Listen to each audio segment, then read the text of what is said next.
Internet के आने के बाद सब कुछ कितना आसान हो गया है, नहीं? जो भी ढूंढो सब कुछ मिल जाता है, वो भी सिर्फ कई सेकंड में। अब तो एआई भी आ गया, यानी अब आप इंटरनेट से काम भी करवा सकते हो। कितना कूल है ना? पर कभी ना कभी यही सारी चीज़ें किसी की सिर्फ एक सोच रही होगी, और उन्हीं की इंटेलिजेंस एंड क्रिएटिविटी की बदौलत उन्हीं सोच को हम आज रियल लाइफ में एक्सपीरियंस कर पा रहे हैं। तो टेक्नोलॉजी के साथ साथ हमारा सोचने का तरीका में भी अपग्रेडेशन होना चाहिए। क्या आपने कभी ये चीज़ नोटिस किया है?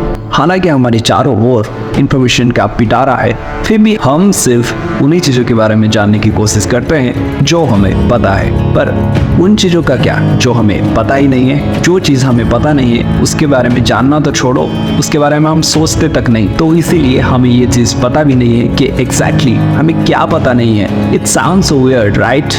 Let's see.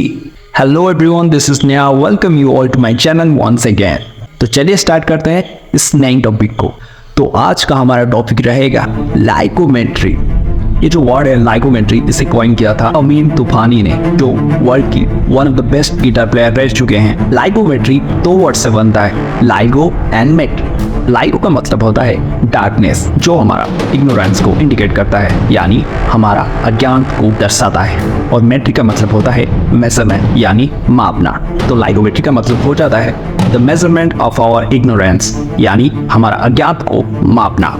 हम सब रोज न जाने कितने सारी इंफॉर्मेशन से इंटरेक्ट करते हैं, पर उनमें से सिर्फ कुछ ही चीज़ों को हम सीख पाते हैं। तो जैसे ही हम कुछ नया सीखना चालू करते हैं, वैसे ही धीरे धीरे हमें ये समझ में आता है कि हमें और भी बहुत कुछ जानना है जो हमें अभी तक नहीं पता है। तो पर्टिकुलरली इस पॉइंट पे हमें हेल्प करता है लाइकोमेट्री। लाइकोमेट्री हमें बताता है कि हमें क्या पता नहीं है। तो इसी टाइम पे हमें हमारी रिक्वायर्ड नॉलेज को दो हिस्सों में कैटेगराइज करना होगा, एक नोन एक अननोन। नहीं समझे? चलिए समझते हैं इस डायग्राम के थ्रू। मान लीजिए ये है किसी भी फील्ड में अवेलेबल इंफॉर्मेशन, जो कि बेशक इनफाइनाइट है, और ये है आपका रिक्वायर्ड अमाउंट ऑफ नॉलेज, यानी इतना तो आपको हर हाल में सीखना ही है। फिर ये जो पोर्शन है, ये है आपका प्री एग्जिस्टेड नॉलेज, यानी कहीं से सुनकर या फिर देखकर सीख गए हैं।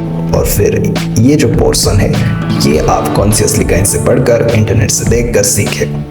अभी ये जो ऊपर के ब्लैंक एरिया रह गए, ये इंडिकेट करते हैं हमारी नॉलेज गैप को। इसका मतलब हर जगह से पढ़ने के बावजूद इतना पोर्शन हमारा रह गया जो हमें हर हाल में समझ में नहीं आ रहा है, पर इसे समझना तो पड़ेगा ही।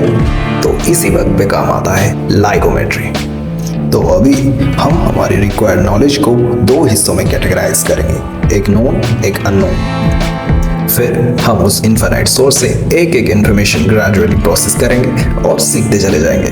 एट द सेम टाइम हम उस अननोन वाली लिस्ट से एक एक एलिमेंट नोन वाली लिस्ट में डालते चले जाएंगे। और ये प्रोसेस तब तक चलता रहेगा जब तक इस सर्कल में रह गए ब्लैंक पोर्शन फिल नहीं हो जाता। तो आज के लिए इतना ही। आई होप आप सभी ने लाइकोमेट्री को अच्छे से समझ पाए होंगे और इसको कैसे इम्प्लीमेंट करना है वो भी समझ गए होंगे। तो मिलते हैं अगले वीडियो में एक नए टॉपिक के साथ। तब तक stay tuned, keep watching, peace out.